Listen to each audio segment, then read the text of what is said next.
우리 찬양과 기도를 받으신 주님께 영광의 박수를 올려드립니다. 할렐루야.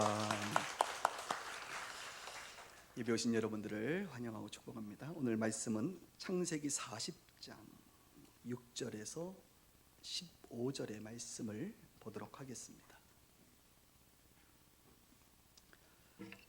구약성경 61페이지에 있는, 아니면 주본 앞에 화면을 보셔도 좋습니다.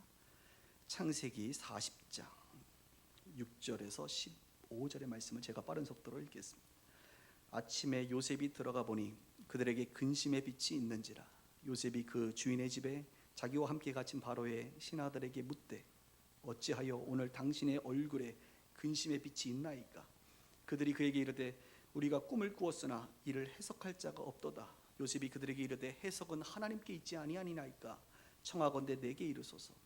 술 맡은 가는장이 그의 꿈을 요셉에게 말하여 이르되, 내가 꿈에 보니 내 앞에 포도나무가 있는데 그 포도나무 세 가지가 있고 싹이 나서 꽃이 피고 포도송이가 익었고 내 손에 바로의 잔이 있기로 내가 포도를 따서 그 즙을 바로의 잔에 짜서 그 잔을 바로의 손에 드렸노라. 요셉이 그에게 이르되, 그 해석이 이러하니 세 가지는 사흘이라. 지금부터 사흘 안에 바로가 당신의 머리를 들고 당신의 전직을 회복시키리니 당신이 그 전에 술 맡은 자가 되었을 때에 하던 것 같이 바로의 잔을 그의 손에 드리게 되리이다.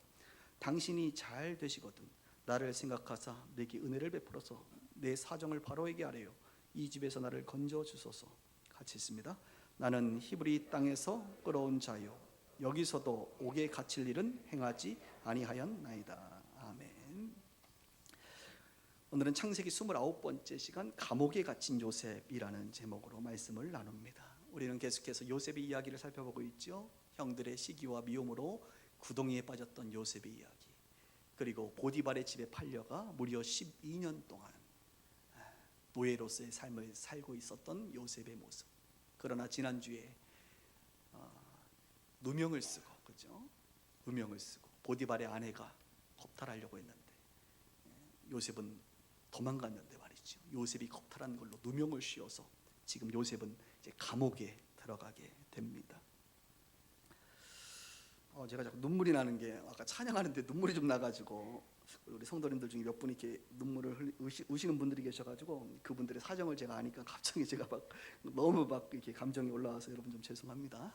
이해해 주시고.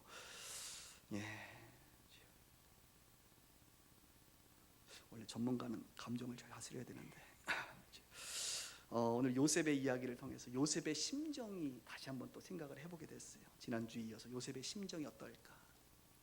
12년 전에 형들로부터 자신이 원치 않은 곳으로 옮겨지는 것에 대한 상처, 자신이 원치 않은 곳으로 옮겨지는 것에 대한 트라우마가 요셉에게는 있지 않습니까? 또다시 자의가 아닌 타의에 의해서 요셉은 어디론가 자꾸 옮겨지게 됩니다. 그리고 그는 감옥에까지 옮겨지게 됩니다. 처음에 옮겨진 것은 구덩이라는 곳입니다. 구덩이. 그곳은 깊은 곳입니다. 스스로 빠져나올 수 없는 구덩이, 사방이 벽으로 둘러싸인 구덩이.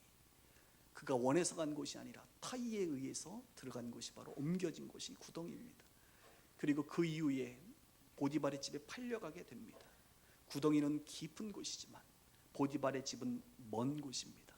스스로 자기 자의로 도저히 아버지의 집으로 돌아올 수 없는 그곳, 타의에 의해서 먼 곳으로 쫓겨간 요셉의 모습을 우리는 알고 있습니다. 그리고 그는 다시 한번 감옥이라고 하는 갇힌 곳으로 가게 됩니다. 깊은 곳에서 먼 곳으로, 그리고 먼 곳에서 갇혀버린 곳으로 요셉은 자기 자의가 아니라 타의에 의해서 옮겨지게 되죠. 자유가 없는 삶이 바로 요셉의 삶이 아닌가, 이런 생각을 하게 됩니다. 요셉은 참 억울했을 것 같아요. 특히 보디발을 향하여 좀 억울할 것 같아요. 하나님을 향하여 억울했을 것 같아요. 내가 죄를 지어서 감옥에 갔으면 그나마 이해가 되지만 내가 죄를 분명히 짓지 않았는데 하나님 앞에 거룩하게 살기 위해서 도망쳤는데 그는 지금 감옥에 들어가 버렸습니다. 얼마나 억울하겠습니까?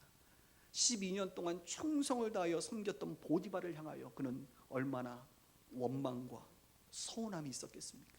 조금은 배신감도 느끼지 않았겠습니까?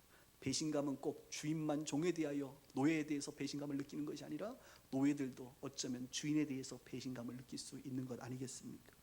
이렇게 억울한 감정과 감옥에 갇힌 환경으로 요셉은 둘러싸여서 자신의 삶을 살아가고 있게 되는 것이죠. 감옥에서 2년의 시간을 보내게 됩니다. 요셉은 언제나 그랬듯이 다시 마음을 추스리고 그의 일상의 삶으로 돌아가게 됩니다. 그곳이 보디발의 집이든 그곳이 감옥이든 그곳에 가는 것은 내 자의가 아니지만 그곳에서 살아가는 것은 나의 자의로 살아갈 수 있기 때문에 그렇습니다. 저와 여러분의 삶을 하나님께서 인도하시고 어떤 환경 가운데 인도되어질 때에 내 자의가 아니라 타의로 옮겨질 수 있습니다. 그러나 중요한 것은 옮겨지는 것은 타의일지 모르지만 그곳에서 살아가는 것은 나의 자의지로 살아갈 수 있다는 것이죠. 오늘 요셉은 그렇게 감옥에서도 자신의 삶의 페이스를 유지하여 살아가게 됩니다. 저는 오늘 지난주에 보디발의 집에서 요셉이 살아갔던 삶을 우리가 살펴보았듯이 오늘은 감옥에서 요셉이 살아갔던 삶의 모습을 세 가지 살펴보기를 원합니다. 첫 번째로 요셉에게는 여전히 하나님의 은혜 가운데 그가 살아갔다는 것입니다. 하나님의 은혜 가운데 우리 그리스도인들에게 가장 중요한 것이 있다면 그것은 언제나 죽을 때까지 평생, 오늘 대표기도 하시는 분이 믿음을 놓지 않는 것처럼 언제나 하나님의 은혜 가운데 우리가 살아가는 것, 이것이야말로 우리 그리스도인들에게 가장 중요한 것이 아니겠나 이런 생각을 합니다. 서신서에 보면 그리스도 예수 안에서라는 표현이 계속적으로 반복되어지는 것을 여러분이 아시죠? 그게 구약으로 얘기하면 하나님 안에서 하나님의 은혜 가운데 살아가는 것이죠.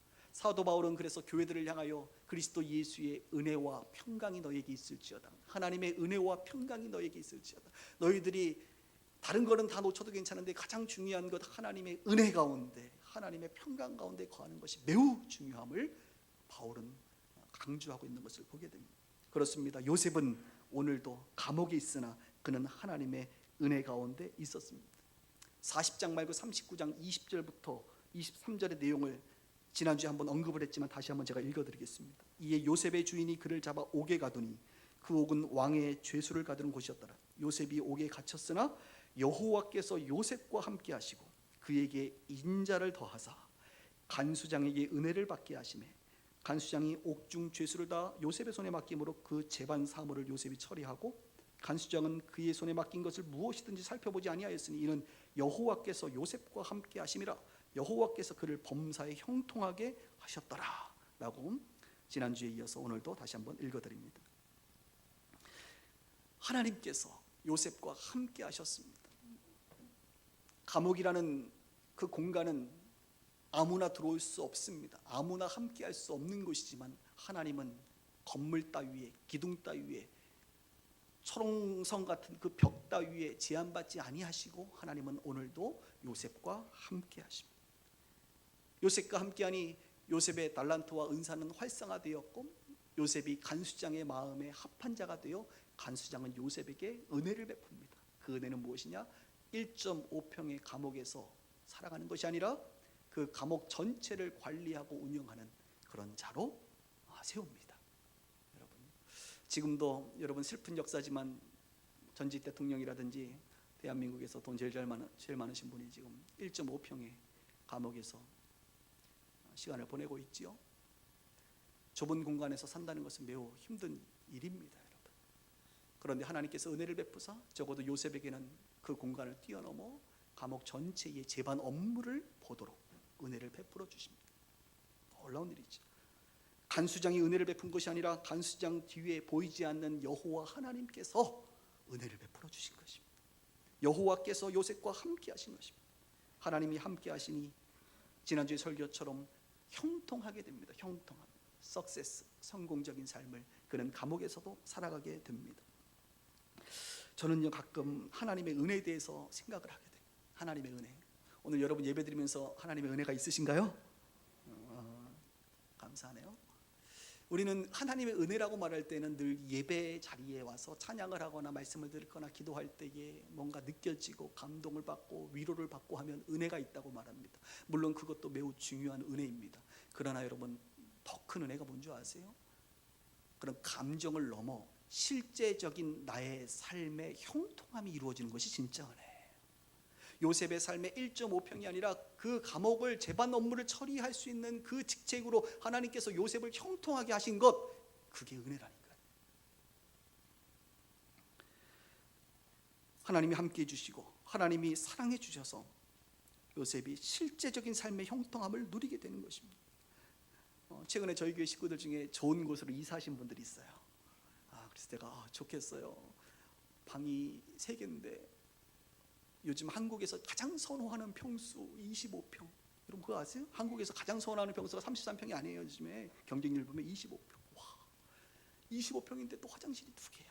와, 이렇게 좋은 집에 갔으니 얼마나 좋아요. 그래서 좋겠어요. 축하합니다.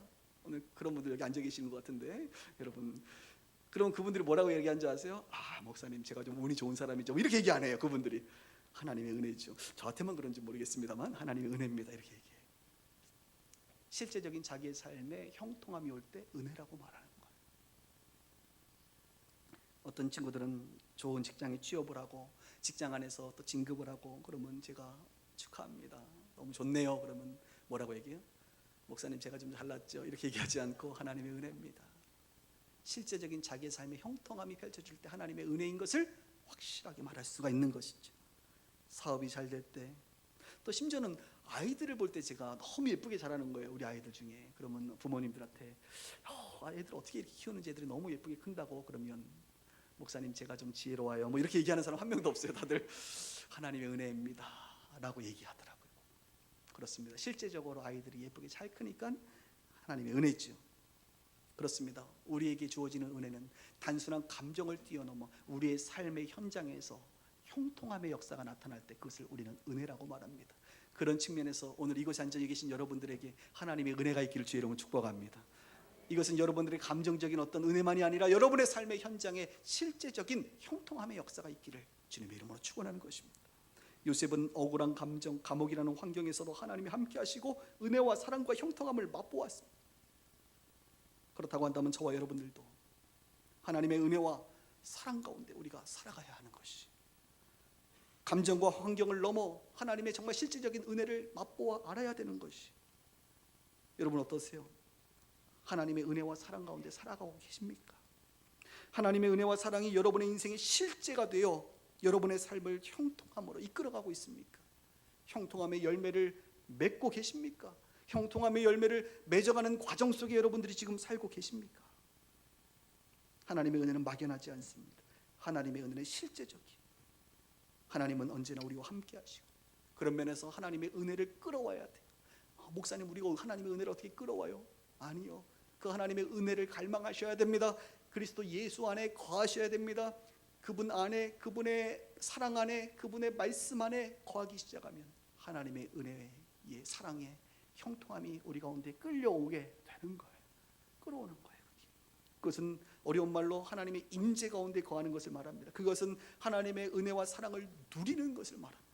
그래서 우리 빛과 소금의 교회 식구들은 하나님의 은혜와 사랑과 형통함을 막 누려질 수 있게, 그래서 막 서로가 누리는 것을 보면서 서로 간증하고 축복하고 격려하고, 그래서 하나님께서 하셨습니다라고 하는 하나님의 은혜를 계속 높이하고 하나님의 은혜를 찬송하는 그런 성도와 교회가 되면 얼마나 좋을까, 이런 생각을 합니다. 오늘 우리는 찬양했잖아요. 은혜 아니면 살아갈 수가 없네. 정말 은혜 아니면 살아갈 수가 없어요. 요셉의 고백, 오늘 요셉이 하나님의 은혜 아니고서는 지금 감옥에서 무슨 낙으로 살겠습니까? 저와 여러분들이 하나님의 은혜 아니고서는 무슨 낙으로 이 땅에서 살겠어요? 하나님 은혜 주시니까, 그리고 실제적인 삶의 형통함이 있으니까 우리가 은혜로 살아가는 줄 믿습니다. 요셉은 감옥에서 하나님의 은혜를 누렸습니다. 두 번째로 요셉은 감옥에서 섬김의 삶을 살았습니다. 섬김에서 자신에게 주어진 그 삶을 정신 차리고 살기 시작합니다. 감옥에 보니까 두 사람이 감옥에 들어옵니다. 애굽 왕의 술 맡은 관원장과 떡 굽는 관원장입니다. 술 맡고 떡 맡았다는 것은 매우 중요하다고 말할 수가 있습니다. 지금으로 얘기하면 청와대 수석 정도 될 거라고 저는 판단하는데요. 왜냐하면 요셉도 보디발의 집에 있을 때 그 보디발이 딱 이것만은 빼고 다 맡겼어요. 그게 뭐죠? 먹을 것, 자기가 먹는 것만은 안 맡기고 스스로 챙겼습니다. 중요한 사람일수록 먹는 것에 대해서 예민합니다. 그래서 우리 과거에도 왕들이 먹을 때는 있잖아요. 그 상공들, 무슨 상공이죠? 기미상공, 기미간 상공이 이렇게 맛을 본 거예요. 혹시 여러분들 음식 드실 때 누가 대신 봐주나요? 은수저 넣으시나요? 그렇게 중요하지 않을 수 있습니다만 바로 애굽의 왕은 중요한 사람이에요. 그래서 떡, 밥이죠. 술 마시는 거. 이거 다 감당하고 있는 관원장이 얼마나 중요한 사람이겠습니까? 이 두 사람이 성경에 보니까 범죄하여 감옥에 들어오게 됩니다.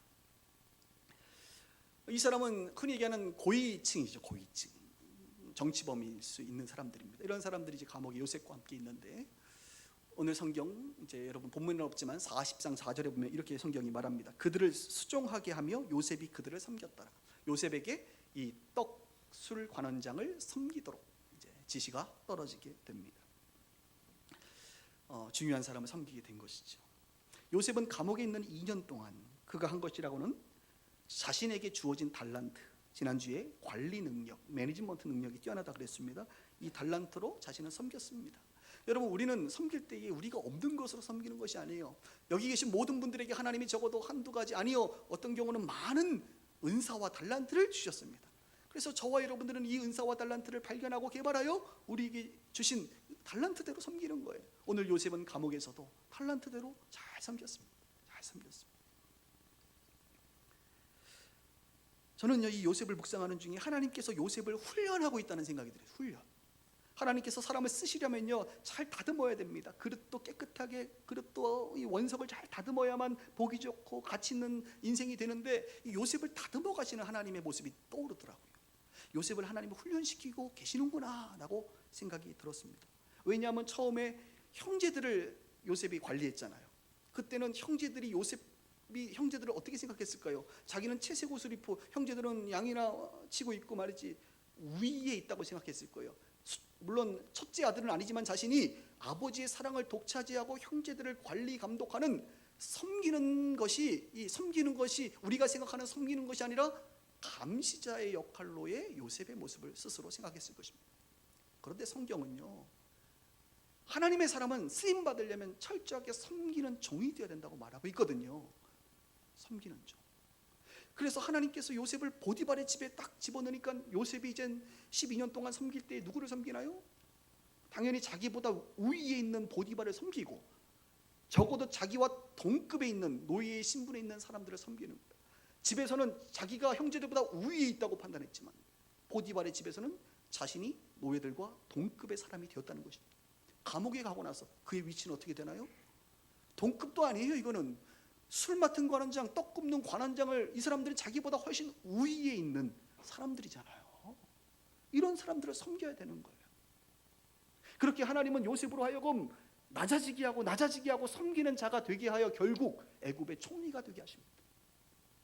그 정도 훈련이 돼야 그때 가서 교만하지 않고, 그때 가서 어깨에 힘주지 않고, 그때 가서 백성들 괴롭히지 않고 백성들을 제대로 섬길 수 있는 사람이 되는 거예요. 그런 면에서 하나님께서는요, 성도들을요 높이시기 전에 반드시 훈련을 통하여 그 사람들을 만들어 가십니다. 철저한 섬김의 사람이 되게 하십니다. 그래야 사고도 없고 교만하지도 않고 그 영혼도 복되고 하나님 나라도 복되기 때문에 그렇습니다. 원래 우리 예수님은 섬김의 본이 되시는 분이 아니십니까? 마태복음 20장 28절 여러분 잘 아시는, 인자가 온 것은 섬김을 받으려 함이 아니라 도리어 섬기려 하고 자기 목숨을 많은 사람의 대속물로 주려 함이라. 너희 중에 큰 자는 너희를 섬기는 자가 되어야 하리라. 그 높고 높으신 그 예수님께서 어떻게 사셨어요? 섬기려 오셨다는, 섬기려. 이게 말이 됩니까? 하나님이 인간을 섬기러 오셨다고요. 심지어 자기의 유일한 생명을 담보로, 생명을 주면서까지 섬겼다고요. 오늘 이곳에 있는 여러분들이 아무리 누군가를 섬기고 가족을 섬기고 부모님을 섬긴다 할지라도 여러분의 목숨까지 줘가면서 섬길 수 있는 사람은 없어요. 그런데 예수님은 저와 여러분들을 위하여 목숨까지 주면서 섬겼단 말입니다.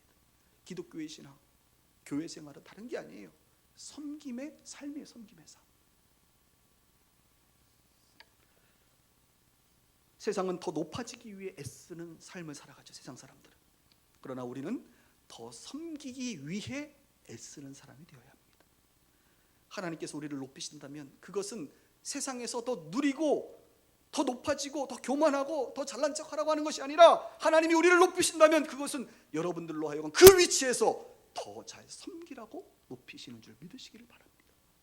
제가 이렇게 위태위태할 때가 있어요. 우리 성도님들 볼 때 잘 나갈수록 위태위태해요. 여러분들이 저를 볼 때도 그럴 수도 있어요. 같은 마음입니다. 그렇죠? 같은 마음입니다. 어떤 성도님들이 요즘에 너무 잘 나가, 저는 불안해. 물론 믿지만, 기도하지만 어깨에 힘이 많이 들어갈까 봐 힘을 빼야 되는데 많이 들어갈까 봐, 목에 힘이 많이 들어갈까 봐 불안해. 오늘 혹시 이 얘기 들을 때 저거 나한테 하는 얘기 아니야 라고 제가 오늘 표적 설교는 안 합니다. 저는 혹시 그렇게 느껴지면 이건 성령의 감동이라고 믿으시길 바라고, 여러분 목에 힘 좀 빼시고 어깨에 힘 좀 빼시고 섬기실 수 있는 자 되길 바랍니다. 그렇게 삽시다. 우리 교회는 섬김의 훈련장입니다. 그래서 교회 오면 세상에 뭐 대단한 사람들이 교회 오면, 세상에서는 말이야 주차 안내에서 하는 사람들이 90도로 하고 운전대 잡아주는 운전수가 있고 문 열어주는 사람 아무리 세상에서는 그래도 교회 오면요 어떻게 하는지 아세요? 주차 그 빨간 봉 들고 자기가 해야 되는 거예요. 이게 교회는 섬김의 훈련장이기 때문에 그렇습니다. 갑자기 생각난 건데 내가 주차 얘기하니까 어느 분 한번 칭찬 좀 해야겠네. 예전에 한번 비가 많이 올 때 7월 말인가 8월 초쯤에 아부다비에서 이제 어느 지인이 저희 아내 또 저희 교회 식구들을 아는 지인이 저희 교회를 이렇게 예배드리러 왔어요. 근데 비가 이제 올 때였는데 이제 저희 교회를 이렇게 딱 들어와서 주차를 하는데 이제 지하에 못 타고 밖에다가 했나 봐요. 근데 밖에다가 차를 데려가는데 그 안내하시는 우리 교회 집사님께서 이렇게 해가지고 안내를 해주더라고요. 거기서 끝나고 이제 문을 자기가 열고 나와야 되는데 그 안내하시는 분이 우산을 쫙 펴가지고, 여러분 비 올 때 운전석 문 열면 비 맞게 돼 있잖아요. 은근히 짜증나거든 그게, 그렇죠? 그래서 우리는 자동 우산을 우리가 사는 것 아니겠습니까? 그것 때문에. 그런데 그분이 문이 딱 열리니까 우산을 딱 대주더래요. 이분이 교회 와가지고 식사하시면서 그 이야기를 한 거예요. 야, 이 교회는 주차 봉사하시는 분이 비 오는 날 우산도 대주시더라고. 그 감동을 받아가지고 이분이, 우리 박형 집사님 왜 그러셨어요? 그 감동을 받아가지고 말이죠, 이분이 막 얘기를 하는 거예요. 큰일 났네, 이렇게 얘기했으니 앞으로 계속돼 주는 거 아닌가 모르겠네. 이제 하지 마세요. 근데 그 얘기를 하는 거예요. 여러분, 알지도 못하는 사람이 교회 온다고 우산 대줄 일이 세상에 있습니까? 없습니까? 없어요.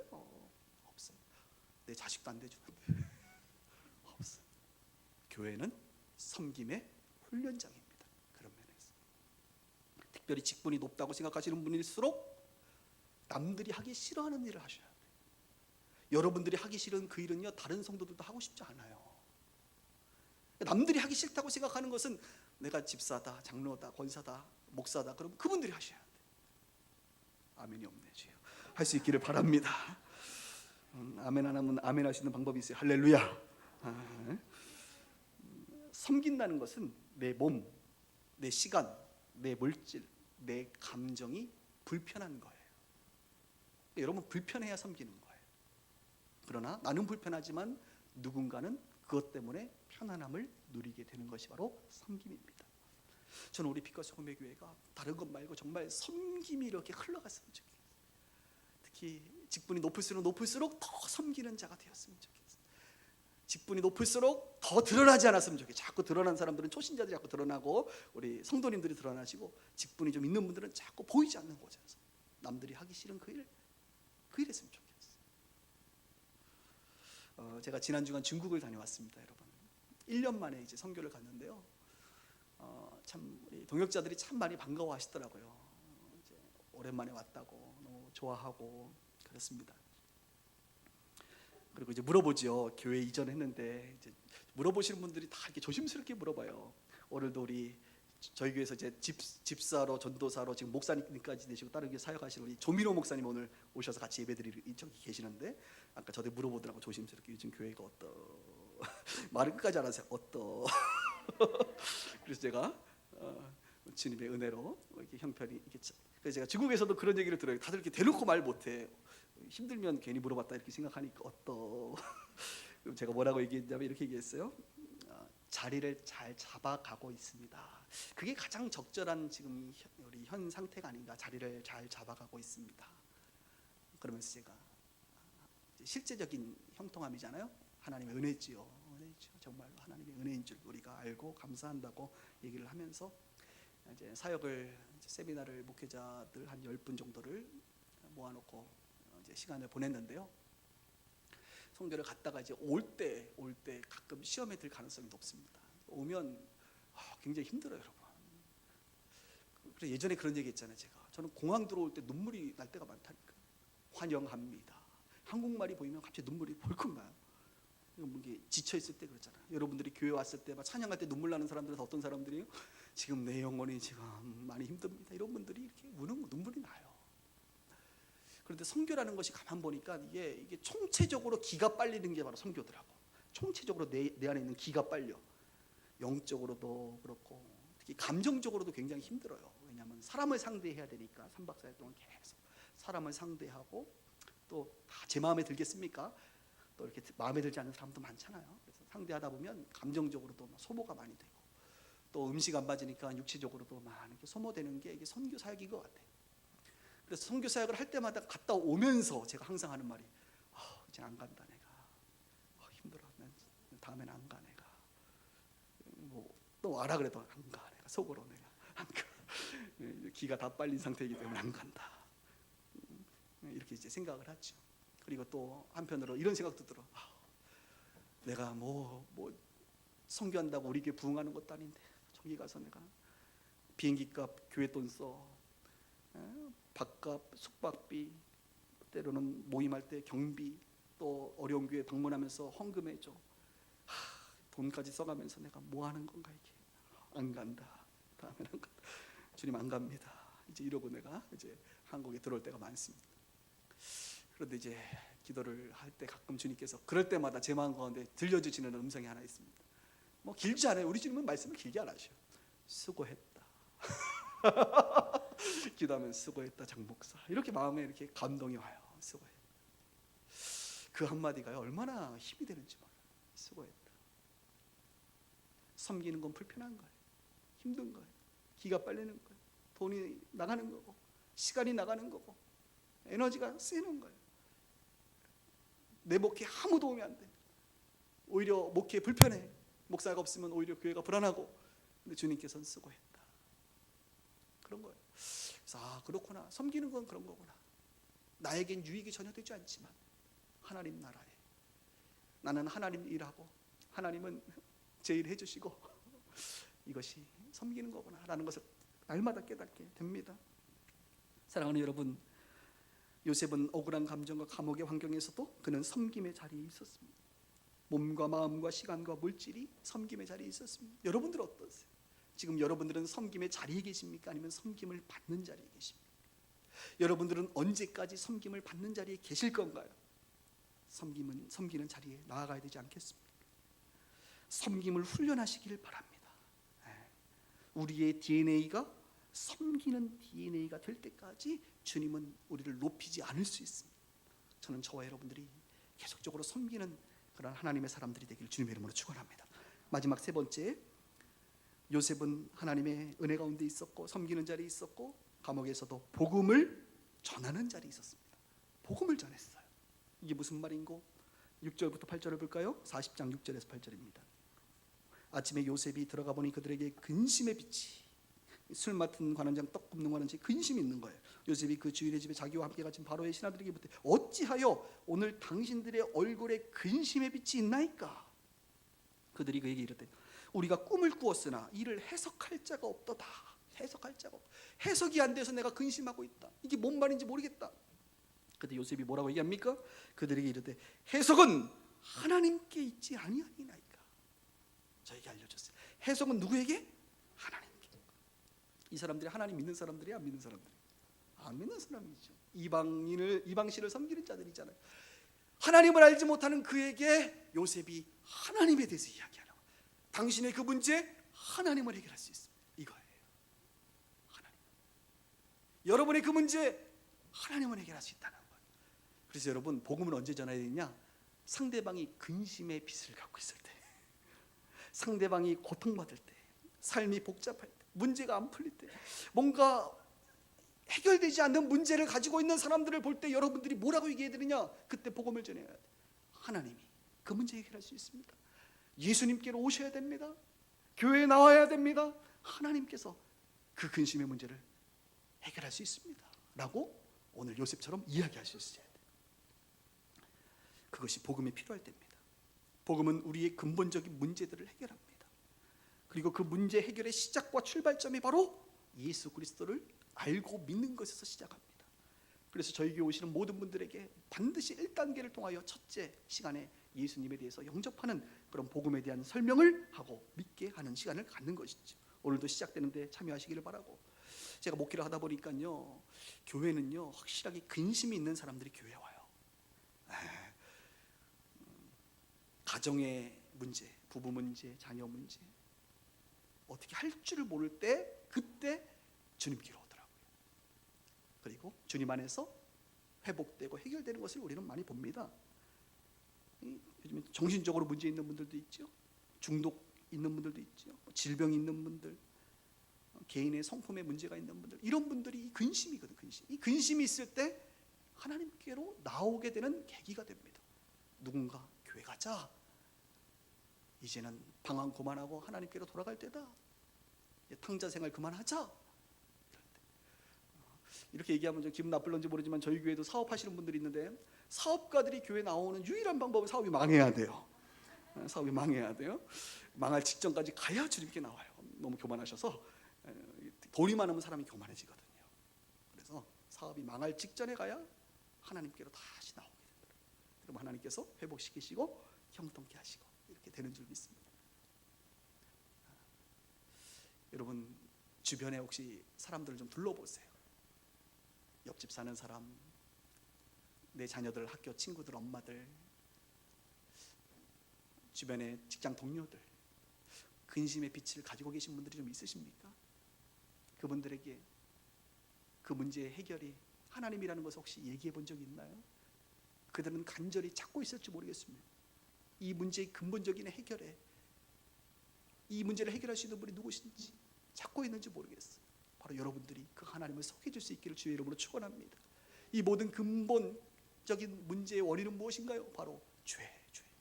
이 죄의 문제가 해결돼야 돼요. 십자가 안에서 이 죄의 문제가 해결돼야 이 문제가 풀어지기 시작하는 거예요. 죄 문제 해결받는 십자가의 복음을 전할 수 있는 저와 여러분들 되길 바랍니다. 로마서 10장이면 전하는 자가 있어야 듣고 들어야 믿는다고 말하지 않습니까? 그러므로 우리에게는 전해야 되는 사명이 있는 거죠.